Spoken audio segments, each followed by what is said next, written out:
స్థానిక సంస్థలకు సంబంధించిన 11 పేర్లు అనౌన్స్ చేస్తామని మొన్న చెప్పారు. మీకు తెలుసు మొన్న ప్రకటించిన 3 పేర్లు శాసనసభ నుంచి జరిగే వాటిలో పాలవలస విక్రాంత్, ఇసాక్ బాషా, గోవిందరెడ్డి గారు మాజీ ఎమ్మెల్సీ. ఆ రోజే అన్నాం, జగన్మోహన్ రెడ్డి గారు ఏదైతే సామాజిక న్యాయం పూర్తిగా పాటించే దిశగా మనసా వాచ అధికారంలో రాకముందు మొదలుపెట్టింది, అధికారంలోకి వచ్చినాక ఈవెన్ నామినేటెడ్ పదవుల్లో కూడా ఏదైతే ఫాలో అవుతూ వస్తున్నామో 50% బీసీ, ఎస్సీ, మైనారిటీలకు, ఎస్టీలకు ఇచ్చేది. అలాగే శాసన మండలికి కూడా అదే ప్రయత్నం పూర్తిగా చేసి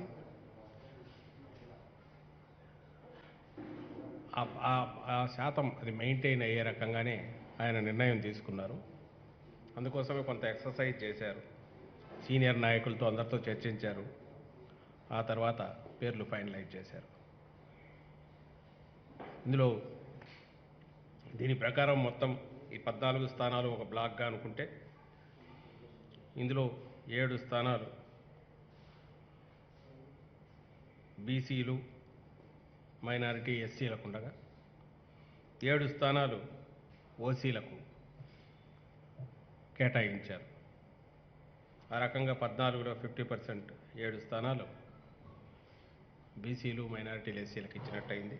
మరో 7 స్థానాలు ఓసీలకు ఇచ్చినట్టయింది. ఈ ప్రయత్నం చేయడం వల్ల ఈ రిజర్వేషను సామాజిక న్యాయం స్వచ్ఛందంగా, ఇది ఎవరు ఏం కాన్స్టిట్యూషనల్ అప్లికేషన్ కాదు, ఇంకొకటి కాదు, ఒక రాజకీయ పార్టీగా బహుశా చరిత్రలో తొలిసారి ఇలాంటి ప్రయత్నం ముందు నుంచి చేస్తున్న జగన్మోహన్ రెడ్డి గారు, గౌరవ ముఖ్యమంత్రి గారు, మా పార్టీ జాతీయ అధ్యక్షులు అదే కొనసాగిస్తూ వచ్చారు. దీనివల్ల కొద్దిమంది సీనియర్ నాయకులు తర్వాత కొంత వెయిట్ చేయాల్సిన పరిస్థితి వస్తుంది. అందరూ అర్థం చేసుకుంటున్నారు. భవిష్యత్తులో వాళ్ళకు అవకాశం ఇచ్చే ప్రయత్నం జరుగుతుంది. ఎందుకంటే పార్టీ ఇంకా సుదీర్ఘ జర్నీ ఉంది, ప్రయాణం ఉంది, అవకాశాలు దండిగా వస్తుంటాయనే ఉద్దేశంతో వాళ్లకు చెప్తున్నారు ఇంకో పక్క. అలాగే ఈ వెనుకబడ్డ తరగతుల నుంచి కానీ, అట్టడుగు వర్గాల నుంచి కానీ, రాజకీయాల్లో ఉండి అవకాశం కోసం చూస్తున్న వీలైనంత మందిని తీసుకొచ్చే ప్రయత్నం కూడా సక్సెస్ఫుల్గా చేస్తూ వస్తున్నారు. అవన్నీ ఈ పార్టీ తొలి నుంచి అనుసరిస్తున్న విధానం జగన్మోహన్ రెడ్డి గారి నాయకత్వ పటిమ వల్ల, ఆయన అందరినీ కలుపుకుపోయి నచ్చచెప్పి కన్విన్స్ చేసి తీసుకురావడం వల్ల సాఫీగా కూడా అవి జరుగుతూ వస్తున్నాయి. అందులో భాగంగానే ఈసారి కూడా ఎవరికన్నా కొందరికి అవకాశం రావాల్సింది మిస్ అయినా నెక్స్ట్ దాంట్లో ఇస్తామనే ఆలోచనలో ఆయన ఉన్నారు. కాబట్టి ఎవరు ఇదేదో ఆఖరి అనుకోవాల్సిన అవసరం లేదని కూడా ఒకసారి అందరికీ ముందే చెప్పదలుచుకున్నాం. సో ఇప్పుడున్న దీని ప్రకారం, మా జాబితా ప్రకారం మొత్తం 1, 2, 3, 4, 5, 6, 7, 8 జిల్లాల నుంచి 11 స్థానాలకు ఎన్నికలు జరుగుతున్నాయి. ఇందులో వైఎస్ఆర్ కాంగ్రెస్ పార్టీ తరఫున విజయనగరం జిల్లా నుంచి రఘురాజు, ఆయన పేరు ఖరారైంది. ఈయన క్షత్రియ కులానికి చెందినవారు, ఓసీ కింద వస్తారు. తర్వాత విశాఖపట్నం నుంచి వరుదు కళ్యాణి గారు, ఈమె బీసీ కొప్పుల వెలమ కులానికి చెందినవారు. అలాగే వంశీకృష్ణ యాదవ్, బీసీ యాదవ, ఆయన వచ్చారు. తర్వాత తూర్పుగోదావరి జిల్లా నుంచి అనంతబాబు గారు, ఈయన ఓసీ కాపు. కృష్ణా జిల్లా నుంచి తలశిల రఘురాం గారు, ఈయన ఓసీ కమ్మ. అందరికీ తెలిసినవారు. తొలి నుంచి జగన్మోహన్ రెడ్డి గారి ఆయన జర్నీ మొదలైనప్పటి నుంచి అన్ని కార్యక్రమాలు రఘురాం గారే కోఆర్డినేట్ చేస్తున్నారు. ఇప్పుడు కూడా ఆయన కోఆర్డినేటర్గా ఉన్నారు, అందరికీ తెలిసిన వ్యక్తి. మరో సీటు కృష్ణా నుంచి 2 ఉన్నాయి. దీన్ని ఎస్సీ మాదిగ మొండితోక అరుణ్ కుమార్ను ఫైనలైజ్ చేశారు జగన్మోహన్ రెడ్డి గారు. అలాగే గుంటూరు నుంచి ఉమ్మారెడ్డి వెంకటేశ్వర్లు గారు మరోసారి ఆయన పోటీలోకి దిగుతున్నారు. గతంలో కూడా ఆయన స్థానిక సంస్థల నుంచే పెద్దలు ఉమ్మారెడ్డి గారు విజయం సాధించారు. ఐ థింక్ అప్పుడు ఏకగ్రీవం అనుకుంటా పట్టలేదు. ఆయన కాపు సామాజిక వర్గానికి చెందిన వాళ్ళు అందరూ తెలిసిన ఓసీ. మరోది బీసీలకు మంగళగిరి నుంచి ఇవ్వాలని ఇస్తానని చేనేతలకు ఇంతకుముందు అన్నదాని ప్రకారం ఇక్కడ మురుగుడు హనుమంతరావు గారు, ఈయనను చేనేత గారికి చెందిన మాజీ శాసనసభ్యులు మాజీ మంత్రి మురుగుడు హనుమంతరావు గారిని ముఖ్యమంత్రి గారు ఎంపిక చేశారు. తర్వాత ప్రకాశం జిల్లాలో ఒక సీటు ఉంది. ప్రకాశం జిల్లా నుంచి గతంలో కందుకూరు ఇన్ఛార్జిగా పనిచేసిన తూమాటి మాధవరావు గారు ఆయన సెలెక్ట్ చేశారు. ఆయన ఓసీ కమ్మ సామాజిక వర్గానికి చెందిన వాళ్ళు. తర్వాత చిత్తూరు జిల్లా నుంచి ఒక సీటు ఉంది. అది కుప్పం ఇన్ఛార్జ్ భరత్, ఆయన బీసీ 1 ఇయర్ క్షత్రియ దీనికి చెందిన వారు. ఆయనను ఎంపిక చేశారు. ఆయన ప్రస్తుతం కుప్పం ఇన్ఛార్జిగా ఉన్నారు. గతంలో ఈయన తండ్రి పోటీ కూడా చేశారు, అందరికీ తెలిసింది. చంద్రమౌళి గారు కుప్పం నుంచి పోటీ చేశారు, ఐఏఎస్ అధికారి, సీనియర్ అధికారి. ఆయన అకాల మరణం తర్వాత ఈయన ఇన్ఛార్జిగా భారత్ గారు కంటిన్యూ అవుతున్నారు. ఇంకా మిగిలిన అనంతపురం నుంచి మాజీ ఎమ్మెల్సీ మాజీ విప్ వై శివరామరెడ్డి గారిని ఫైనలైజ్ చేశారు. సో ఈ 11 స్థానాలు, అంతకుముందు 3, మొత్తం 14లో BC plus minority 6, SC Madiga 1, 7. అలాగే మిగిలిన వాటిలో కాపు 2, క్షత్రియ 1, కమ్మ 2, రెడ్డి 2. ఈ రకంగా సామాజికంగా ఒక బ్యాలెన్స్ చేస్తూ అన్ని వర్గాలకు సమతుల్యత పాటించే ప్రయత్నంలో ముఖ్యమంత్రి జగన్మోహన్ రెడ్డి గారు కొంత ఎక్సర్సైజ్ సుదీర్ఘంగా చేసి వీటిని ఫైనలైజ్ చేశారు. నేను ఇప్పటికే ఇంతకుముందు చెప్పినట్టు ఇప్పటికి 18 మంది వైఎస్ఆర్సీపీ సభ్యులు కౌన్సిల్లో ఉంటే అందులో 11 మంది బీసీ, ఎస్సీ, మైనారిటీ వర్గాలకు చెందిన వాళ్ళు. దానికి ఇప్పుడు ఇవి కూడా యాడ్ అయితే వచ్చే దీంట్లో, ఎందుకంటే అన్నీ వైఎస్ఆర్సీపీ గెలుచుకునే దానికి అవకాశం ఉన్నవి కాబట్టి ఈ 14 కూడా కలిపితే మొత్తం 32లో 11 + 7 18 స్థానాలు బీసీ, ఎస్సీ, మైనారిటీలకు ఉంటాయనే విషయం అందరూ గమనించాలి. అందులో చెప్పుకోదగ్గ విశేషం దీంతో నలుగురు మైనారిటీలకు చెందిన వాళ్ళు ఉంటారు. తొలిసారి కౌన్సిల్ చరిత్రలో మైనారిటీ నాయకులు వైఎస్ఆర్ కాంగ్రెస్ పార్టీ తరఫున 4.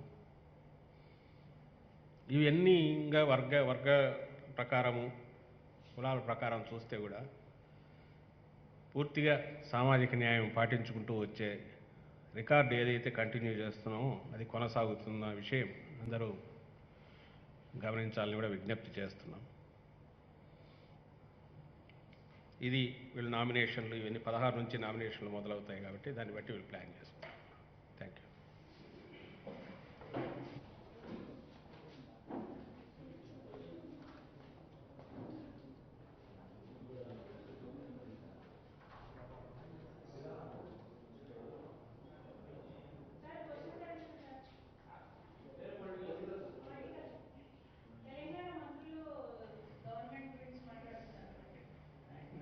ఏదమ్మా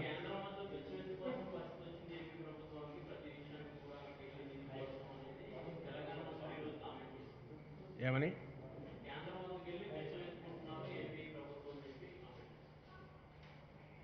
విషమత్ కూడా ఏముందో నాకు అర్థం కాలేదు. ఆయన మొన్న వాళ్ళ ముఖ్యమంత్రి కేసీఆర్ గారే అన్నారు కదా, అది హక్కు మాది, మేము ఎవరి దగ్గర ఆదుకోవాల్సిన అవసరం లేదు, కేంద్రం నుంచి రావాల్సినవి ఎలా రావాలనో అవి రావాల్సిందే.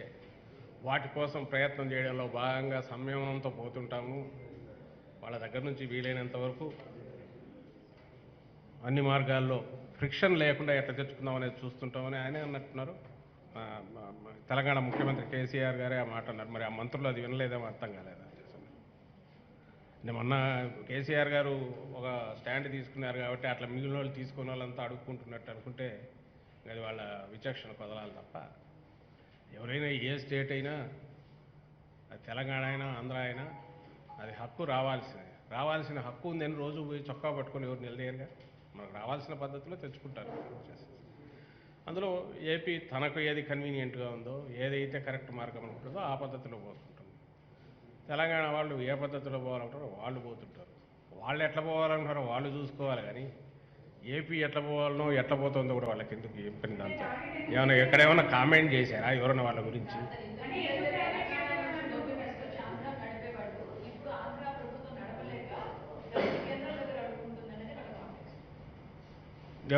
అక్కడి నుంచేనా వచ్చేసి ఎవరు తెల మరి అదేది ఉంటే వాళ్ళైతే తెలంగాణ ఉద్యమం ఇప్పుడు మా తెలంగాణ ఇదెంత ఇది అయిపోయింది అని అనుకోవాల్సిన అవసరం లేదు. అప్పుడు మేము చెప్తున్నది అదే. ఇంతకుముందు కూడా ఇదే క్వశ్చన్ వేస్తే చెప్పాము. తెలంగాణ నుంచి విడిపోయేటప్పుడు మనం కలిసి ఉమ్మడి ఆంధ్రప్రదేశ్ ఏర్పాటయ్యాక మొత్తం సెంట్రలైజ్ అయ్యి, తెలంగాణలో కూడా ఎక్కడా లేదు, హైదరాబాద్లో ఉంది. వాటెవర్ ఇట్ ఈస్ ఎంటైర్ ఉమ్మడి రాష్ట్రం అన్ని రిసోర్సెస్ కానీ ఇంకోటి కానీ అన్నీ సెంట్రలైజ్ అయిపోయి హైదరాబాద్లో ఉన్నందువల్ల ఈరోజు తెలంగాణకైనా మైనస్ హైదరాబాద్ ఎట్లయితే ఇది ఉంటుందో, ఆ రోజు ఇక్కడ నుంచి పోయిన ఎనర్జీ రిసోర్సెస్ కానీ ఇంకన్నీ హైదరాబాద్లో కేంద్రీకృతం కావడం వల్ల దాని మీద డిపెండ్ అయి ఉన్నాము. కాబట్టి ఆ విడిపోయేటప్పుడు ఆ వాటా కూడా రావాలని ఆ రోజు అందుకే అడిగింది. అసలు విడిపోవడం తప్పు, ఇన్నాళ్ళు మా స్ట్రెంగ్త్ కూడా దీనికి యాడ్ అయింది, అది గుర్తించండి అనేది ఇటువైపు వాళ్ళు చెప్పింది. ఈరోజు ఇట్స్ ఎ ఫ్యాక్ట్, అందరం అంటున్నదే. ఆ రోజు విడదీయడం అన్యాయంగా విడదీశారు, ఏ రిసోర్సెస్ లేకుండా చేశారు. సెంట్రలైజ్డ్ డెవలప్మెంట్ వల్ల హైదరాబాద్ ఒకటి ఇదైపోయింది. అందువల్ల అట్లా చేయొద్దు చంద్రబాబు ఇక్కడ అని ఈయనకు చెప్పాం. మీరు విడదీయడం ఇంత అన్యాయంగా తప్పు అని చెప్పి సెంటర్ వాళ్ళకు చెప్పాం. ఇటువైపు బ్యాలెన్స్ చేయకుండా దానికోసమే స్పెషల్ స్టేటస్ ఇస్తామని అది ఇవ్వమని అడిగాము. ఇందులో ఏమీ దాపరికం లేదు. మనం ఏమంటున్నామో వాళ్ళు అదే అంటున్నారు. కాబట్టి వాళ్ళు ఏదో ఇన్నాళ్ళు బిచ్చం వేస్తే ఎవడో తీసుకున్నట్టు, ఈరోజు వదిలేస్తే ఇంకో దగ్గరికి వెళ్ళి తెచ్చుకున్నట్టు ఇవన్నీ అనుకోవడం అంటే రాజకీయ అజ్ఞానమో అపరిపక్వత అవుతుంది తప్ప, whatever they are saying that is a fact. అది ఫ్యాక్ట్ కాబట్టే విడదీసేటప్పుడు బ్యాలెన్స్డ్ అప్రోచ్తో పోండి. ఇక్కడ నుంచి వచ్చిన స్ట్రెంగ్స్ అన్నీ కూడా అటు పోయినాయి. ఆ రోజే డీసెంట్రలైజేషన్ అయితే ఈ పరిస్థితి వచ్చేది కాదు, జరగలేదని ఇవన్నీ ఆర్గ్యుమెంట్స్ నడిచాయి. దట్ ఈస్ రీసెంట్ హిస్టరీ, మీకు తెలుసు, అందరికీ తెలుసు. నేను అనుకో అట్లా ఎవరో వాళ్ళు ఒకరిద్దరు మంత్రులు వాళ్ళు ఇర్రేషనల్గా వాళ్ళకు తోచింది ఏదైనా చేసి, ఇవన్నీ ప్లేయింగ్ టు ది గ్యాలరీస్ అంటారు. అక్కడ ఏదో తప్పించుకోవడానికో ఇంకో దానికో, టు స్కోర్ ఏ పాయింట్, లేదా ఆయన సీఎం గారి దగ్గర ఏమైనా మాట కొట్టుకోవడానికో, మేము బాగా అగ్రెసివ్గా ఏమైనా మాట్లాడుతున్నామని. కానీ ఆయన ఏం మాట్లాడలేదు సీఎం గారు. ఇటు నుంచి అయితే అటు వారి మీద కానీ ఇంకో దాని మీద కానీ అనవసరంగా ఎవరు మాట్లాడినందువల్ల ఇష్యూస్ డైవర్ట్ అవుతాయి, అసలు విషయం ఫోకస్ మిస్ అవుతుందని మేము ముందు నుంచి అదే పాటిస్తున్నాం. ఇప్పుడు కూడా ఇక్కడ అదే పాటిస్తున్నాం.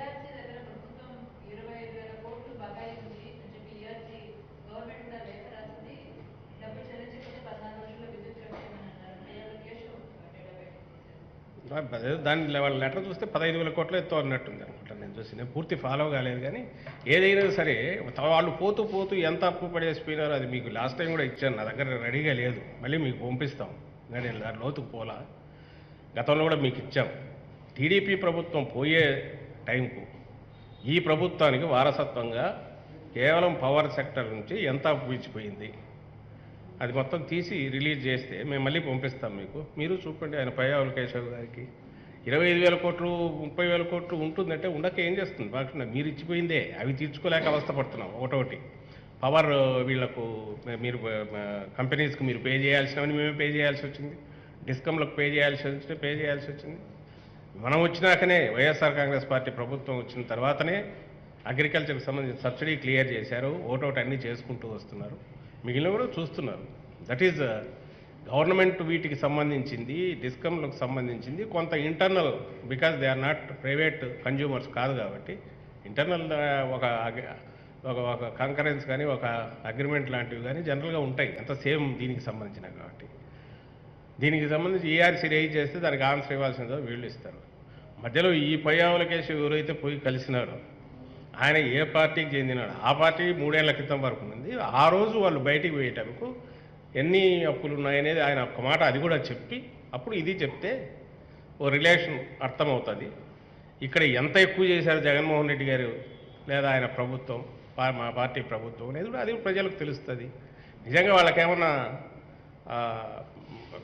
సెన్స్ ఉంటే ఎస్ మనమే కదా మన రూలింగ్లో ఉన్నదంటే ఇదో మా హయాంలో ఇంతే ఉన్నదబ్బా, వీళ్ళ హయాంలో ఇంత పెంచి అప్పు చేశారని చెప్పమనండి, చూపమనండి. మరి మేము మీకు ఇస్తాం, నా దగ్గర ఇప్పుడు లేవు రెడీ కానీ పంపిస్తాను నేను కూడా. ఆ రోజు ఉన్నదాన్ని ఎంత ఉండింది నాకు గుర్తుండి 60,000 కోట్లు మొత్తం బయట పే చేయాల్సినవి, వాటి మీద ఉన్న బరువు అంతా, అందులో ఇంక్లూడింగ్ సబ్సిడీలతో సహా అంతా ఒకటొకటి క్లియర్ చేసుకుంటూ వస్తున్నారు. అలాగే కాస్ట్ తగ్గించుకుంటూ వస్తున్నారు. పవర్ పర్చేజ్ పీపీఎల్కి సంబంధించి ఎక్కువ రేటును కట్ చేస్తూ వస్తున్నారు. ప్లాన్డ్గా పోతూ బర్డన్ తగ్గించుకోవడానికి చేసే ప్రయత్నం ఇక్కడ జరుగుతుంది. At the same time it is a known fact, ఖచ్చితంగా ఉన్నాయి. అప్పుడు నువ్వు వేసిపోయిన బరువు మామూలు బరువు, అవి ఇంకో పక్క తీర్చుకుంటూ వస్తున్నారు.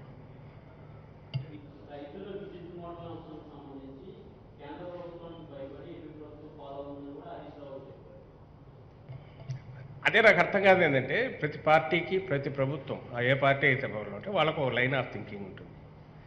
ఇది ఎప్పుడైనా ప్రజలకు సంబంధించినంత వరకు వాళ్ళ ఇంట్రెస్ట్ భంగం కలిగే రకంగా ఏదైనా చేస్తే ఎవడైనా క్వశ్చన్ చేయొచ్చు. దట్టు ఇక్కడ ప్రెజెన్స్ లేని పార్టీ ఇంకొక స్టేట్ గురించి కామెంట్ చేయడం అనేది అందులో అక్కడ అధికారంలో ఉన్న వాళ్ళకు సంబంధించినంత వరకు అది కరెక్ట్ పద్ధతి కాదు. ఏదో ఉంటే వాళ్ళకి చెప్పుకోవాలి, అక్కడ చూసుకోవాలి, కానీ ఇక్కడ దాని గురించి వాళ్ళు కామెంట్ చేయాల్సిన అవసరం లేదు. ఒకటి. సెకండ్ ఆస్పెక్ట్ ఇంకోటి దానికి సంబంధించినంత వరకు ఈ ఏదైతే ఈ మీటర్లకు సంబంధించి ఫస్ట్ నుంచి చెప్తున్నాం, ఇంతవరకు అకౌంట్ ఫార్ కావట్లేదు. వాటికి అకౌంట్ ఫార్ అయితే ఎవరికి లాభము? ఇన్నాళ్ళు ఏ ఖాతాలో వచ్చినా మొత్తం తీసుకెళ్ళి రైతులు పవర్ సబ్సిడీ ఇస్తున్నందువల్లే ఇంతగా అప్పుల భారం పెరుగుతుందని ఒక లెక్క తీస్తున్నారు. అలాంటిది ఇదిగో వీళ్ళది ఇంత అని లెక్క తీస్తుంది. థర్డ్, అన్నిటికంటే ముఖ్యమైన పాయింట్, నువ్వు మీటర్ పెట్టినా పెట్టకపోయినా సబ్సిడీ ఇచ్చేవారు ప్రభుత్వం. దాంట్లో ఏదైనా పెట్టాలంటే ఆ ప్రభుత్వం నిర్ణయించాల్సిందే, ముఖ్యమంత్రి జగన్మోహన్ రెడ్డి గారు నిర్ణయించాల్సిందే కదా. ఏ రకంగా వీళ్ళకి ఇబ్బంది? ఒకవేళ మీటర్ పెట్టకుండా సబ్సిడీ ఎత్తేస్తే కుదురుతుందా? అది పొలిటికల్ విధానానికి సంబంధించింది. ఆ పాలసీ పెట్టింది ఎవరు? ఆయన తండ్రి రాజశేఖర రెడ్డి గారు. ఈరోజు అక్కడైనా తప్పనిసరిగా అనుసరించాల్సి రావడం, లేదా ఇక్కడ మధ్యలో వచ్చిన ప్రభుత్వాలు అనుసరించాల్సి రావడం, ఇవన్నీ ఆ రాజశేఖర రెడ్డి గారు ఏదైతే దిశానిర్దేశం చేశారో ఆ రోజు ఒక గీటురాయి గీశారో దాన్ని పట్టుకొని పోతున్నారు. ఆయన తనయుడుగా జగన్మోహన్ రెడ్డి గారు దాన్ని మరింత మెరుగ్గా ఎట్లా చేయాలని అది ఆలోచిస్తుంటే మీటర్లు పెట్టడం వల్ల వాళ్ళు కట్ చేస్తారేమో అంటే కట్ చేసేటప్పుడు ఎలాగో తెలుస్తుంది కదా, ఆ రోజే అడగచ్చు కదా. అదే రహస్యంగా చేసేది కాదు కదా సబ్సిడీ కట్ చేయడం అనేది. దాని మీద ఇప్పటి నుంచి అనాల్సిన అవసరం ఏంది? మీటర్లకు సబ్సిడీకి సంబంధం ఏముంది? అసలు మీటర్లకు దానికి సంబంధం ఏముంది? రెండవది, ఒకవేళ లైన్ ఆఫ్ ఇది పెట్టి దానికి అప్పులకు లింక్ పెట్టి వాళ్ళు పెడితే క్వశ్చన్ చేస్తే వాళ్ళని చేయాలి, ఎవరిని? సెంటర్ను చేయాలి. అసలు అక్కడ పెట్టినందువల్ల దాన్ని ఒక ప్రూడెంట్ దీని కింద మీరు కూడా ఫాలో అవ్వండి అని రాష్ట్రాలకు చెప్తే ఒక క్రమశిక్షణ అలవాటు అవుతుందని అంటే దాన్ని ఫాలో అయితే దాంట్లో తప్పేందో అర్థం కావట్లా. దాంట్లో పొలిటికల్ ఇష్యూ ఏముంది? ఎవరికి అన్యాయం చేయడం ఏముంది? ఏమీ లేవు దాంట్లో, కనపడట్లా. ఇవి పొద్దుపోని ఆర్గ్యుమెంట్. ఇక్కడ టీడీపీ ఏం మాట్లాడుతుందో అక్కడ వాళ్ళు అదే మాట్లాడుతున్నారు. ఎందుకు మాట్లాడుతున్నారో కూడా అర్థం కావట్లా. వాళ్ళు ఈ రాజకీయ పార్టీలు ఏవైతే రాజకీయం అంటే ఊరికి ఎత్తుగడలు, నాలుగు ఏదో ఆ రోజుకి ఎవరో ఒకరి మీద ఒక అటాక్ చేసి అదొక న్యూస్గా వస్తే సరిపోతుంది మీడియాలో అనుకునే వాళ్ళు చేసే పనులు తప్ప సీరియస్నెస్ అయితే కనిపించట్లే అలాంటి విమర్శల్లో కానీ ఆరోపణలు కానీ. ఫ్రీక్వెంట్గా వస్తుంది కాబట్టి నేను డీటెయిల్గా చెప్తున్నా. మీటర్లు అనేవి పూర్తిగా ఒక క్రమశిక్షణకు, అలాగే దేనికి ఎంత అకౌంట్ అవుతుందో తెలియడానికి. ఒకవేళ నిజంగా సబ్సిడీ ఉండాలా లేదా అనేది అది ఎంటైర్లీ డిఫరెంట్ విధానం. మీటర్లు అనేది పెట్టడం అనేది ఎంటైర్లీ డిఫరెంట్ యాక్టివిటీ. ఈ రెండిటికి సంబంధం ఏముంది అనేది ఆ మాట మాట్లాడే వాళ్ళు ఎక్స్ప్లెయిన్ చేస్తే అర్థమవుతుంది. మాకు సంబంధించినంతవరకు జగన్మోహన్ రెడ్డి గారికి సంబంధించి ఆలోచించేది ఒకటే, రైతులు వాళ్ళకు సంబంధం లేని కాస్ట్ దాంట్లో వేసి చూపకుండా అది కట్ చేస్తుంది. ఎగ్జాక్ట్లీ ఎంత అవుతుందో తెలుస్తుంది. మెరుగైన క్వాలిటీ పవర్ ఇచ్చిన తర్వాత ఎంత కట్ చేసినప్పుడు తెలుస్తుంది. ఎంటైర్ థింగ్ ఇది అకౌంట్ ఫార్ అవుతుంది. నష్టమే ఉంది దాంట్లో. ఇది రైతులకు అర్థమైంది కాబట్టి వాళ్ళు ఎవరు ఫీల్ కావట్లే. ఈ పొలిటికల్ విల్ చేసే న్యూసెన్స్ తప్ప రియల్ ఫార్మర్స్ కానీ ప్రజలు కానీ దాని గురించి ఎవరు ఫీల్ కావట్లేదు.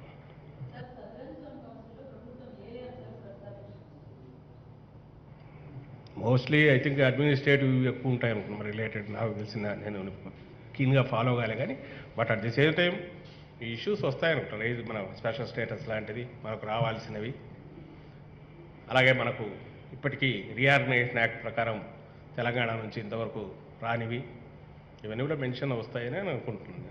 డీటెయిల్గా అయితే నాకు ఐడియా లేదమ్మా. Thank you. దానికి సపోర్ట్ అయితే ఇవ్వాల్సింది, అక్కడి నుంచి ఇంకా రావాల్సినవి ఉన్నాయి. నేను పర్సనల్గా ఫీల్ అయితే 3 క్యాపిటల్స్ కాబట్టి ఇంకా సపోర్ట్ బాగా ఇవ్వాలనే కోరినా తప్పు లేదు. అక్కడి నుంచి వస్తే బాగుంటుందని అనుకుంటున్నాం వచ్చేసేసి. అయితే ఎగ్జాక్ట్లీ ఏముంటాయనేది I'm not a party into దాంట్లో వాట్లేదు. Mostly whatever interstate వీటికి సంబంధించినవి సెంటర్ నుంచి రావాల్సినవి ఎలాగ అక్కడ కలుస్తారు కాబట్టి హోంమంత్రి గారు కూడా ఉంటారు కాబట్టి వాటిని కూడా అన్నీ రైజ్ చేస్తారని అనుకుంటున్నాను. ఖచ్చితంగా ఖచ్చితంగా వెళ్తాను.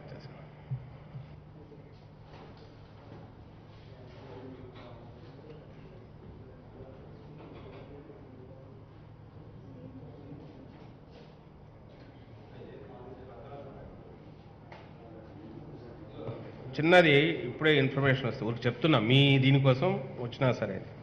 పవర్ సెక్టర్ మొత్తం ఈ డిస్కమ్లకు సంబంధించి అప్పులు 14 నాటికి 33,587 కోట్లు ఉంటే 2019 నాటికి మేము వచ్చే టైంకు 70,254 కోట్లకు అది పెరిగింది.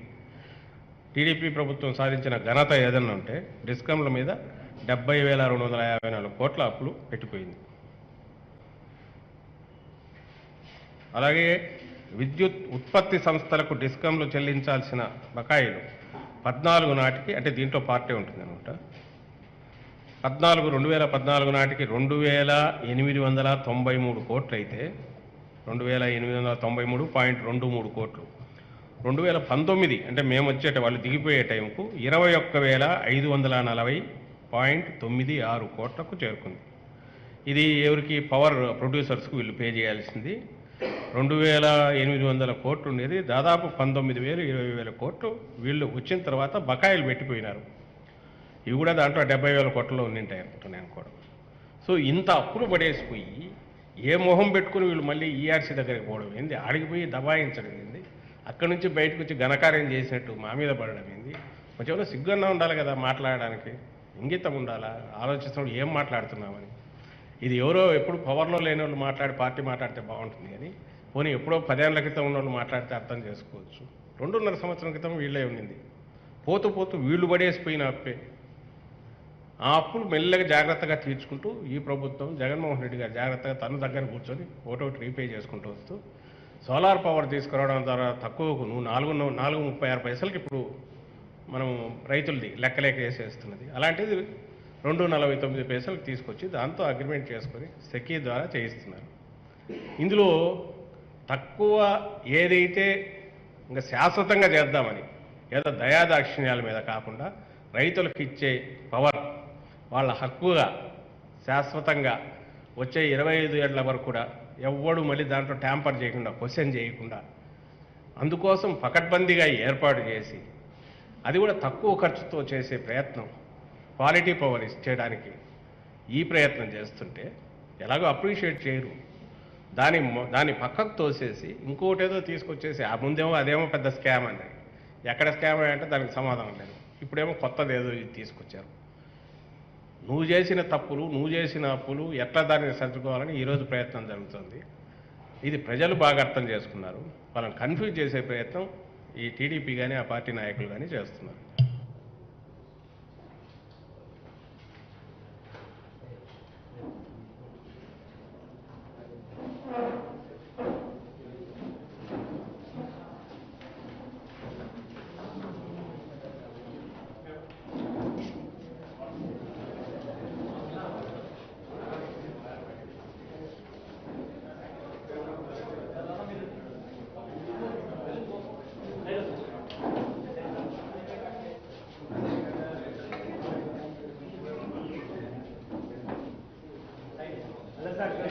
సార్